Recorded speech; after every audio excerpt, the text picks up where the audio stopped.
सबसे पहले डॉक्टर साहब नमस्कार, स्वागत है आपका। डॉक्टर साहब, बच्चों में फ्लू के जो शॉट्स होते हैं, फ्लू की जो वैक्सीन्स लगा होती है, वो लगवाने के लिए खास तौर पर जोर दिया जाता है।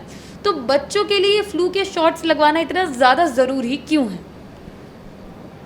ज़्यादातर बच्चे जो फ्लू की वजह से परेशान होते हैं, उसके सांस लेने में समस्या होती है। कभी कभी सांस की वजह से बच्चों को भर्ती का भी ज़रूरत पड़ता है।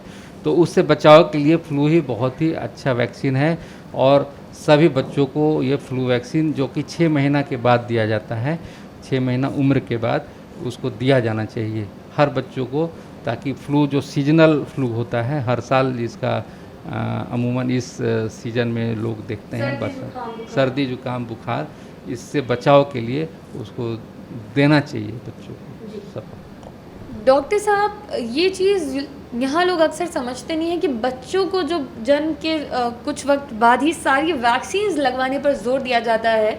तो कम उम्र में ही 1 महीने से लेकर 1 साल तक की उम्र के बीच में ही बच्चों को ज़्यादा से ज़्यादा बीमारियों के लिए वैक्सीन्स लगवा दी जाती है। तो इतनी कम उम्र में वैक्सीन्स लगवाने के पीछे क्या तथ्य है, क्या कारण है?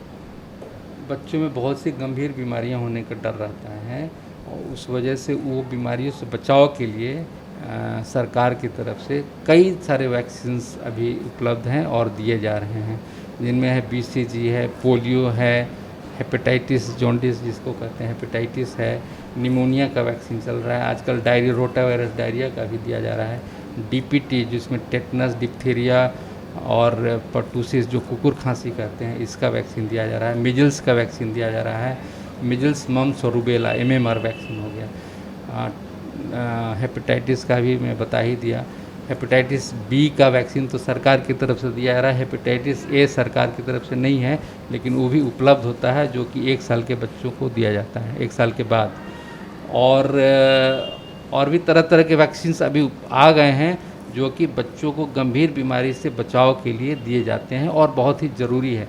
अमूमन हम लोग पहले देखते थे मिजल्स की जो खसरा रोग की बीमारी होता था, उसकी वजह से बहुत सारे बच्चे बीमार पड़ते थे, लेकिन आजकल जो सरकार का जो वैक्सीन प्रोग्राम है जो बहुत ही सक्सेसफुल रहा है और अभी तक करीब करीब 80% इम्यूनाइजेशन कवरेज है, फुल इम्यूनाइजेशन कवरेज। 80% बच्चे जो जन्म लेते हैं उनका 80% से ज़्यादा बच्चों को वैक्सीन दिया जा रहा है। इसकी वजह से मिजल्स या तरह तरह की जो गंभीर बीमारी है उससे बहुत ही बचाव हो रहा है बच्चों को। डॉक्टर साहब, बिहार के में एक दिक्कत ये होती है कि माता पिता जो होते हैं वैक्सीन्स पर जल्दी भरोसा नहीं करते हैं।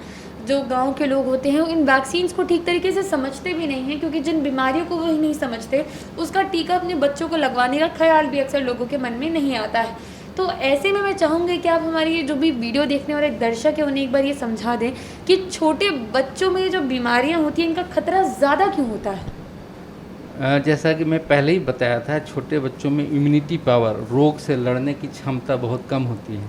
तो कोई भी बीमारी अगर उनको पकड़ लिया तो ज़्यादा गंभीर रूप, घातक रूप होने का डर रहता है, उसको पकड़ने का डर रहता है।